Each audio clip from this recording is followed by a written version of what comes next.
Hello, myself Pratiksha Thorat. Today I am presenting mathematical assignment of Alma X in the career track. So first we have been given compute the Jacobian of the following transformation.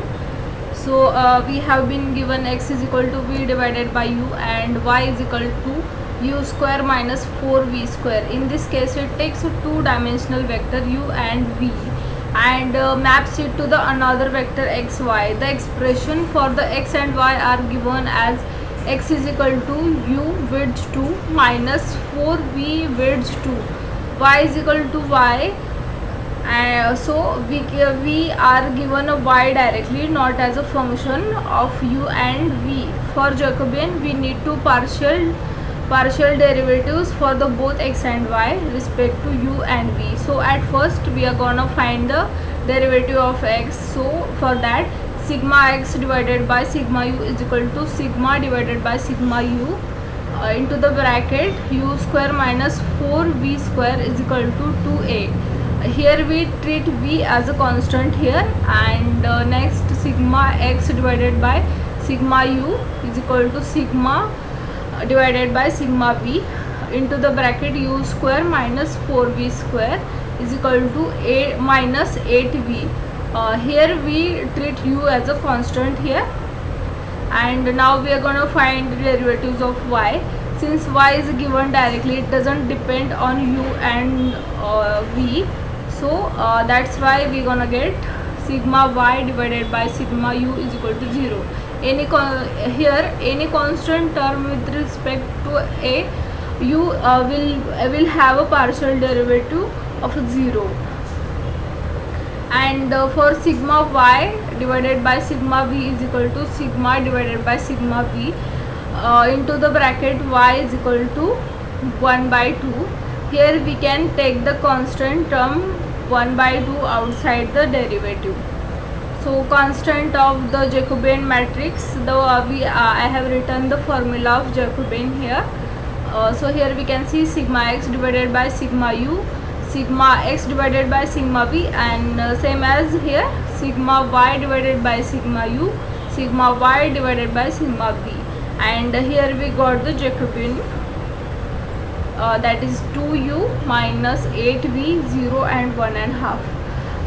My Google Colab was giving so much trouble because whenever I upload into the another text cell, it was not showing, it was hanging. So that's why the question number 2 was also uploaded here.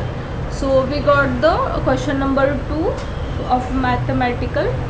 Find out the inverse of the 3 into 3 matrix. We have given the matrix is like 1 1 minus 1 2 4 0 6 0 1 and minus 1. To find the inverse of the 3 into 3 matrix, let's denote the given matrix as a.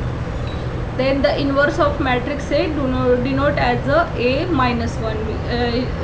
The inverse is written in that way, in such that A into A inverse is equal to I, where I is the identity matrix. To find the inverse of A, we'll use the following formula. A inverse is equal to 1 divided by determinant of A and into adjacent of the A.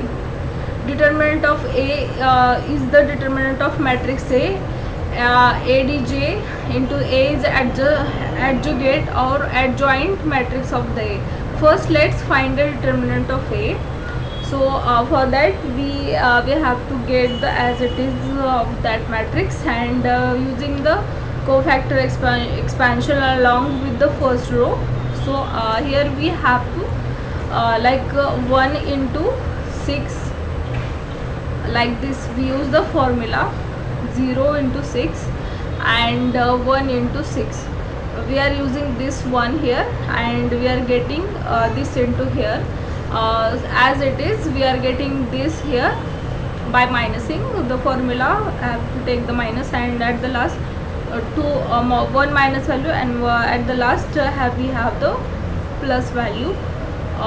It is similar that we have to get the first row like this. With the like if we are getting 1 here, so we have to cross multiply those, and if we are getting -1, we have to cross multiply this, and for this 2, we have to cross multiply this. So here we get 6.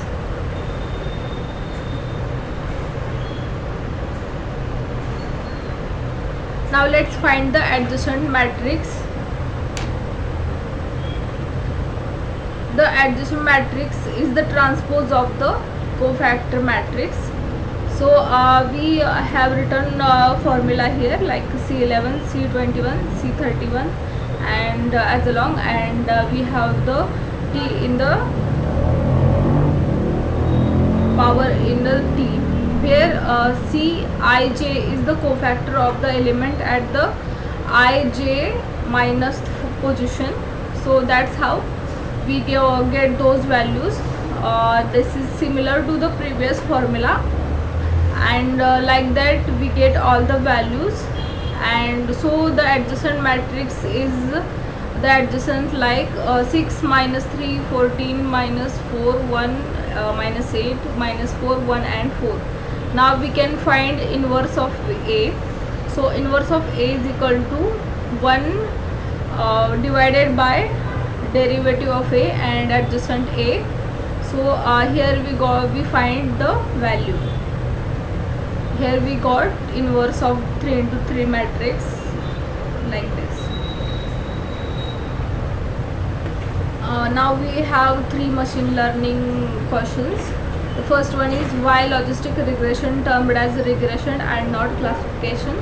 So regression is termed as regression rather than classification because of its historical roots in the elastical regression analysis. Despite its name, logistic regression commonly used for binary classification problems where the goal is to predict probability of an observation belonging one of the two classes.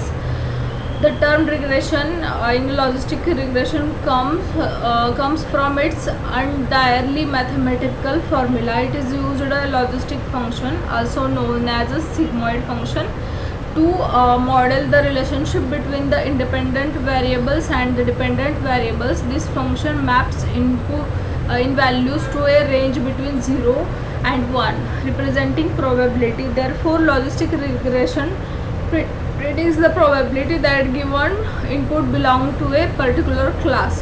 However, the term regression can be somewhat misleading in the context of classification problems because it is typically associated with predicting continuous value rather than class labels.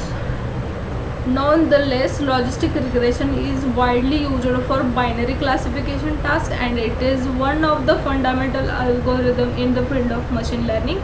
For this purpose, despite its name, logistic regression should be understood and used primarily as the classification algorithm. So the next question is, what is a multicollinearity and how do you treat it when it's not a problem?